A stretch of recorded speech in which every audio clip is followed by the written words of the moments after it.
Halo, saya Dinapati Jalal di suatu kafe di London. Kita semua shock melihat serangan Amerika dan Israel terhadap Iran. Dan kita terutama prihatin karena ini serangan terhadap suatu negara Islam di bulan Ramadan. Dan ini menunjukkan ketidakpekaan terhadap suasana batin dunia Islam. Ada 3 poin yang saya ingin sampaikan, termasuk mengenai posisi Indonesia mengenai konflik Amerika dan Israel dengan Iran. Pertama, catat bahwa ini akan menjadi konflik yang berkepanjangan karena tujuan dari serangan militer ini kali ini bukan hanya untuk menghentikan kapasitas nuklir Iran, tapi untuk menumbangkan pemerintah di Tehran. Segala aksi militer, oposisi politik, mobilisasi massa, upaya agen Mossad di Iran, instrumen sosial, ekonomi, dan lain sebagainya akan dikerahkan untuk menumbangkan pemerintah Iran. Dan pada saat yang bersamaan, pemerintah Iran juga tidak akan tinggal diam dan mereka juga akan melakukan segala cara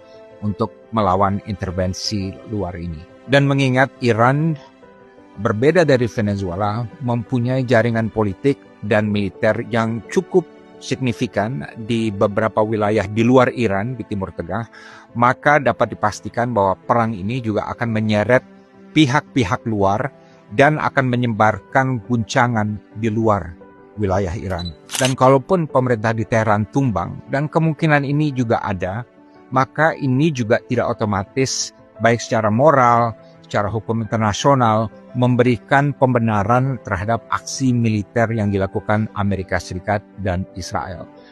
Mengapa? Karena kalau aksi intervensi ugal-ugalan seperti ini dilakukan oleh negara-negara lain dalam konteks yang berbeda juga, maka dunia akan segera terjerumus dalam Perang Dunia Ketiga. Kedua, kita harus jelas sejelas-jelasnya bahwa dalam konflik ini Iran adalah pihak yang diserang oleh Amerika dan Israel, bukan pihak yang menyerang Amerika atau Israel. Dan bahwasanya perundingan antara Amerika dan Iran belum berhasil, ini tidak memberikan pembenaran bagi Amerika Serikat untuk melakukan serangan militer terhadap Iran, apalagi pemerintah Oman yang selama ini menjadi mediator dalam perundingan damai antara keduanya menyatakan sudah ada kemajuan yang signifikan dalam proses perundingan Amerika dan Iran ini. Serangan militer terhadap Iran menandakan adanya suatu tren yang mengkhawatirkan di Amerika Serikat bahwa segala perselisihan yang tidak sesuai dengan kemauan Trump akan diselesaikan dengan cara perang atau kekerasan. Dan pendekatan seperti ini sangat berbahaya sekali bagi stabilitas dan perdamaian internasional. Ketiga, saya sudah membaca pernyataan pemerintah Indonesia, dalam hal ini Kementerian Luar Negeri, yang menyatakan bahwa Presiden Prabowo siap untuk terbang ke Tehran untuk menjadi penengah konflik ini. Sebagai political scientist yang independen dan juga sebagai mantan diplomat Indonesia, saya heran kenapa ide ini tidak difilter dulu sebelum diumumkan, karena sangat tidak realistis. Kenapa? Pertama, dalam melakukan serangan militer kepada musuhnya, Amerika Serikat itu jarang sekali mau ditengahi atau dimediasikan oleh pihak ketiga. Ego Amerika sebagai negara superpower terlalu tinggi untuk menerima itu. Dan saya juga meyakini Presiden Trump kali ini tidak mau Indonesia ikut campur karena moodnya pada saat ini sedang gelap mata untuk menumbangkan pemerintah Iran. Dan menarik dicatat bahwa sejumlah teman saya di Washington DC memberitahu saya bahwa serangan Amerika Serikat terhadap Iran juga merupakan upaya untuk mengalihkan perhatian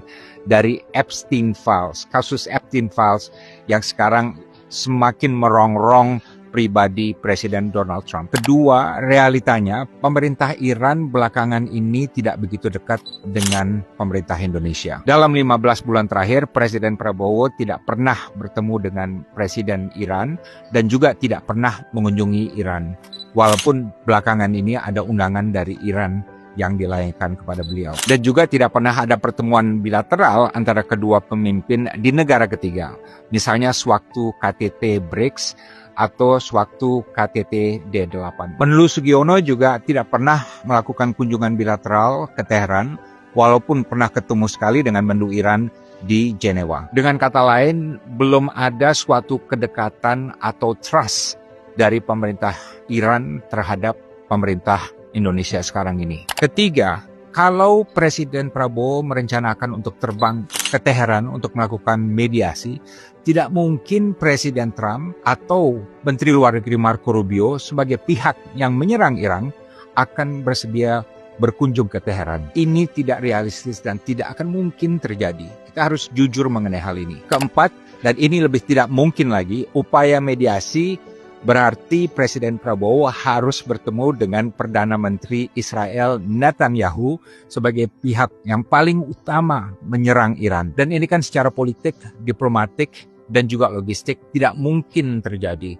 Dan ini akan menjadi political suicide atau bunuh diri politik bagi Presiden Prabowo di dalam negeri. Jadi saya sungguh tidak tahu dari mana datangnya ide yang menakjubkan ini agar Presiden Prabowo terbang ke Teheran untuk menjadi mediator konflik segitiga ini. Menurut saya yang paling penting bagi Indonesia bukan mencari peran sebagai juru damai dalam konflik ini, karena ini tidak realistis, tapi justru untuk menegaskan posisi Indonesia secara jelas, secara tegas, dan secara lugas. Kita harus berani menyatakan apa yang benar-benar dan apa yang salah, apapun resikonya. Serangan Amerika dan Israel terhadap Iran itu bertentangan dengan segala prinsip yang disampaikan oleh Presiden Prabowo dalam pidato bersejarah di sidang Majelis Umum PBB tahun lalu. Dan kita harus selalu konsisten menegakkan prinsip perdamaian dan norma-norma hukum internasional. Kita tidak mau nanti sejarah mencatat tidak ada satupun skenario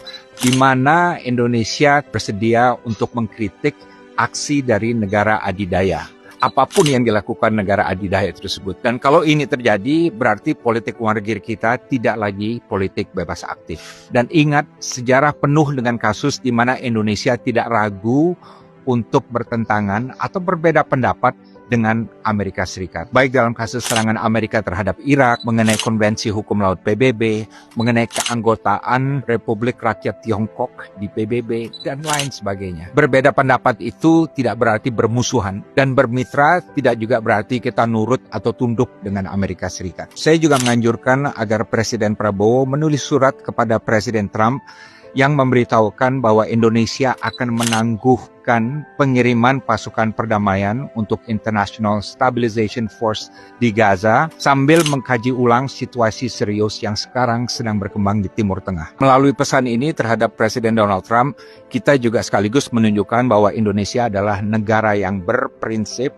yang berpendirian, dan tidak mudah di-take for granted oleh negara lain. Apalagi Hamas dan kelompok lain di Palestina mempunyai kedekatan khusus dengan Iran. Dan dampaknya pasti ada. Apalagi pasukan perdamaian Indonesia nanti praktis akan berada di bawah komando Amerika Serikat dan di bawah kendali Donald Trump sebagai ketua dari Board of Peace.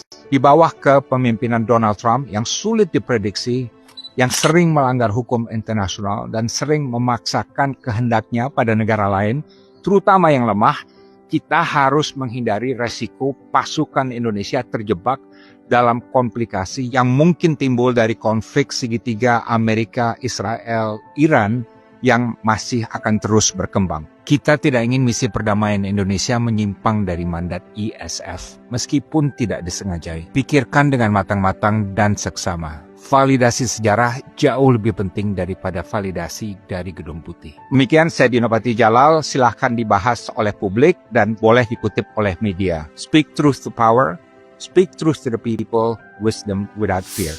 Terima kasih.